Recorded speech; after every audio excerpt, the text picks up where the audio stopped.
Hi, everyone. My name is Dr. Veronica Hardy, and this is the new Social Worker Magazine series titled Your Social Work Mentor: Vision, Intention, Strategy. And today I just want to talk to you about something called a home makeover.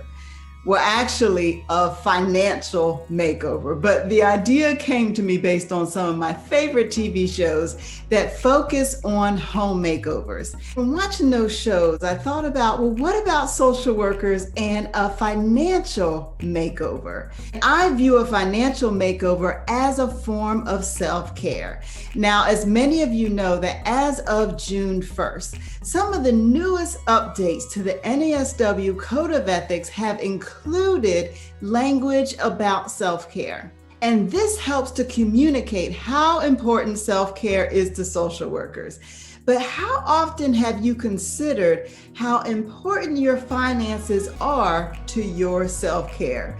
So today I just wanted to give you 4 tips to help you move towards a financial makeover. And that first tip is to enhance your financial literacy. Now, what does enhancing your financial literacy mean, and what does that look like? What it means is that you are building your knowledge and building your confidence about the different terms, activities, and practices related to overall finances, whether it's budgeting, whether it's savings accounts, whether it's developing passive forms of income, pouring into your retirement plan. So financial literacy holds a lot of information that could help to empower you to take charge of how you navigate your finances and living a financially healthy life.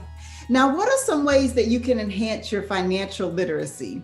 One is to gain a mentor, someone who has strong knowledge about finances, who can help you to learn the terminology and the many ways that you can use and navigate your finances. Another way is to attend finance-related courses, such as accounting. In addition, there are multiple websites and articles, magazines available that focus on finance-related topics. So determine how you can tap into some of these resources to help you strengthen yourself around financial knowledge.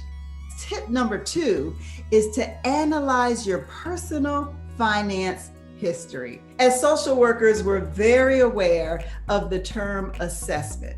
Oftentimes, we will conduct an assessment for the people that we serve, or the organizations, or even the communities. And the information that we gather from those assessments helps us to determine what areas specifically need to be targeted, and then what type of activities or action steps that we can develop to move towards the goal targets. So why not apply that to your finance history? Take time to assess, analyze your own financial history. Now, I have a couple questions to ask you, so take out a pen and a piece of paper and write down some of your thoughts regarding these questions. Question number 1, what do you want your finances to look like? So when you look forward to your future, where would you like to be? Where do you see yourself as far as your finances? Question number 2, when you assess your financial history, what patterns do you see? Those patterns will tell you a lot about, say, your spending, your budgeting, basically what you are doing with your income, how you are diversifying your income. So what patterns do you see? And when you assess those patterns, consider this question: are those patterns healthy and beneficial? Or do they seem to be harming your financial process in some way? So assess what patterns exist, and then whether they are healthy patterns or unhealthy patterns. Now, as you assess your history, what can you learn from it? What can you learn about yourself? What can you learn about how you use your finances? All of this information from this assessment can help you determine the next steps for how you want to engage in a financial makeover. The next step is to identify your financial priorities. Identifying those priorities helps to determine the why.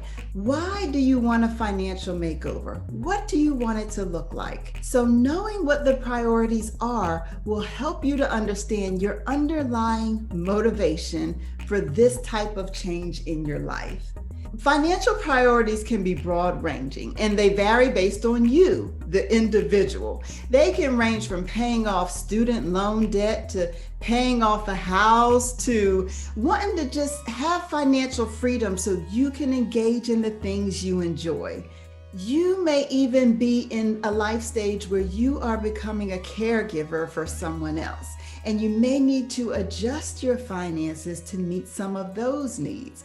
So our individual life situations vary. So when you consider what your financial priorities are, just keep that in mind, that it's going to be unique to you. Now, just to share an example from myself, I once had a priority to clear out all of my debt before I transitioned into a phase of life where I was self-employed. So at the time I was working a full-time and part-time social work related jobs that I thoroughly enjoyed. So before I transitioned into self-employment, all of my debt was paid off. So I felt like I was starting with a clean slate. So that was a priority for me as I transitioned into a new phase of my life. So just take some time to consider what a financial priority would be for you and in alignment with your other life goals. Now, the final tip I want to offer you today is to create a financial plan. In other words, what activities would you need to engage in order to move towards specific financial goals? Now, I want to make one very important point here, that it is important to be very flexible when you build your plan. Meaning that unexpected life circumstances happen, and you may need to use your finances in response to that circumstance. That is perfectly okay. And I don't want you to be discouraged. You just had to detour for a little bit to address something that was critical in the moment. That's normal, and that is okay. And in the meantime, you can consider what smaller steps could I continue taking to move towards my goal? As you create your financial plan, be flexible. Consider what activities you would need to put into place in order to move towards your new financial goal, whatever that priority might be. And also give thought to how you may need to organize or restructure or even make over certain aspects in your life so you can move towards that goal. When I just reflect on my own life, I have a goal for this year just to pay off my house. So what activities did I put into place? To make extra payments on my mortgage every month. That was one step. Another step was to engage in building other sources of income, passive income.